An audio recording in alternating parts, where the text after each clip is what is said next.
I'm doing another wedding dress transformation for you. Well, actually this is for one of my customers, and the original vintage dress that I'm going to be transforming has officially arrived. So I'm going to open that up and then work you through my plan to transform this dress for my client.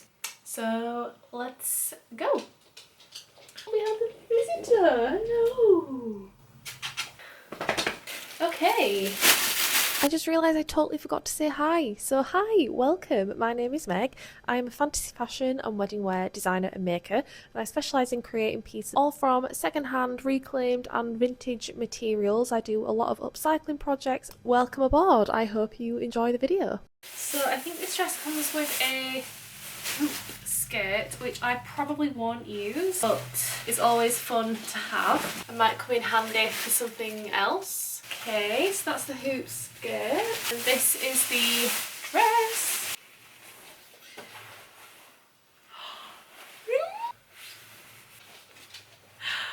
I was obsessed when I saw this online. I saw it on Vinted actually. It looks completely handmade and it's just perfect for a fantasy wedding dress. It's like this beautiful cream silk, and then look at this embroidery. Oh my god! All these like gold leaves and vines, and it's on the sleeves too. I just think that is so stunning. I'm so excited. Look at the back.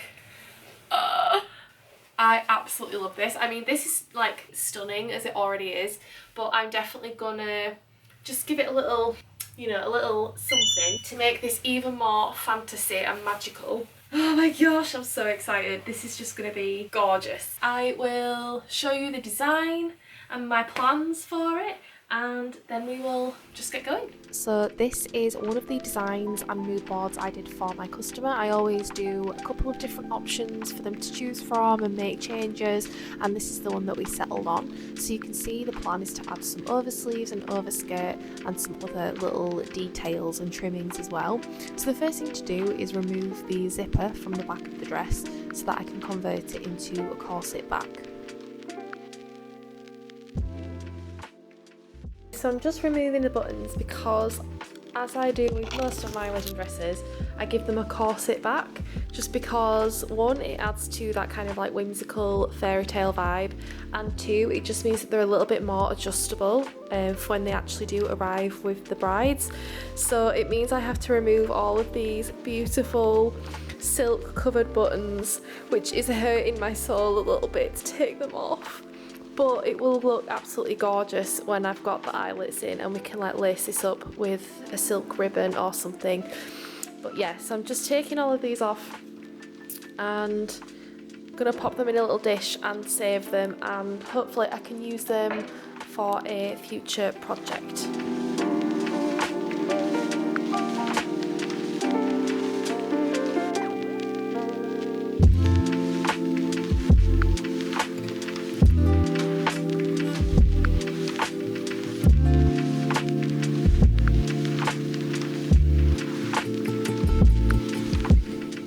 What I'm doing here is sewing some lace trim around the neckline and the cuffs, and I'm also adding some loops down the front of the like torso section of the dress as well, because we're going to add sort of a fake corset lace up type situation on the front, which I'm going to be threading with an ivory satin ribbon just to really add to that kind of whimsical fantasy aesthetic.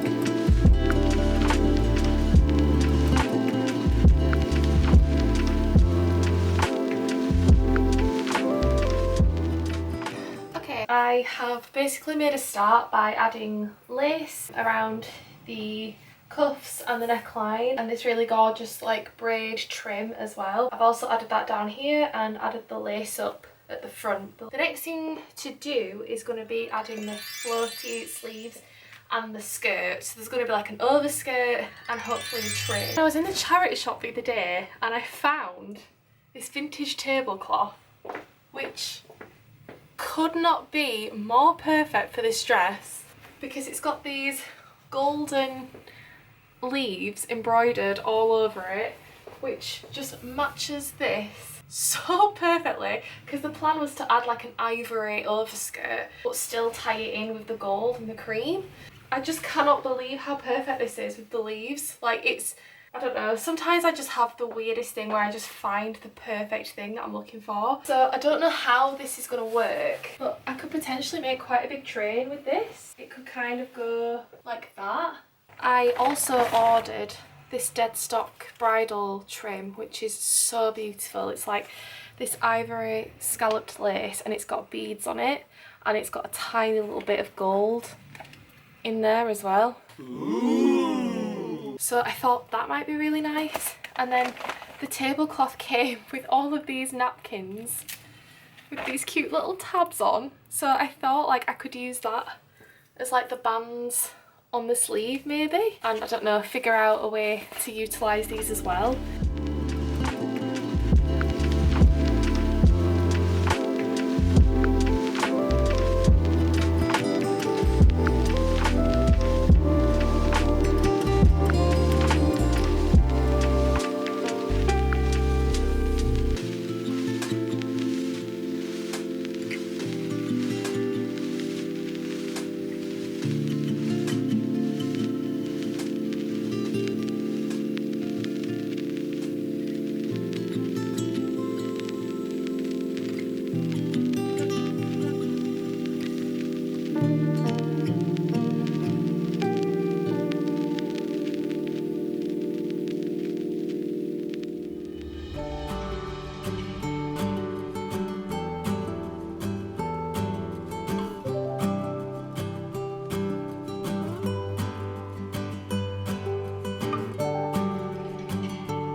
So now that the eyelets are in the dress, I can lace it up onto the mannequin and add the overskirt over the top. So the tablecloth skirt has been cut and gathered in at the waistline, and now it can be fixed onto the waistline of the dress.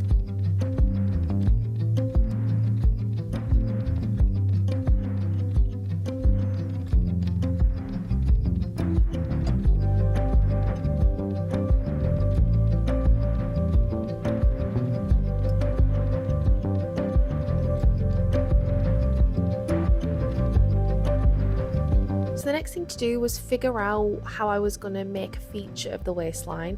So part of the design was to create like the illusion of a basque waist. So I played around with using some of the gold edging that was left over from the pieces of the tablecloth that I didn't use, but they weren't really fitting right. I did kind of have a go and then realised it just wasn't really looking right. It didn't feel detailed enough or refined enough.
So it was last year when I was making this dress and filming this video, because I was sort of making this over a series of a few months. But yeah, I hope you liked how the dress turned out. Before I conclude the video, I just want to say a massive thank you to my patrons over on Patreon. I'm extremely grateful to them for their support. If you're interested in becoming a patron, it's essentially like a monthly pledge or donation, starting at as little as $1 a month, and funds that I make from Patreon go back into the channel, so they help fund some of the time it takes for me to make personal projects, better equipment, that kind of thing. I'm currently saving up for some new pieces of equipment. Yeah, my camera broke, so I'm currently borrowing my partner's camera, but it's not the best, it's not really a vlogging style camera, so I need to kind of, yeah, there's a few things I need to get, and I could also do with a camera that supports a microphone as well. So yeah, funds from Patreon really go towards things like that that really help me out. But if you are interested, I'll leave a link in the description. I'm going to be back very soon with some more wedding dress transformations, some more commission projects, and some other like creative projects as well. So definitely subscribe if you don't want to miss those, and also if you want to like this video or comment something down below, that would really help me out as well. I'm still trying to kind of hit those YouTube algorithms. I've not quite managed to figure that out yet, and so any engagement on my videos really does help. So with that, thanks so much again for watching, and I'll see you soon. Bye!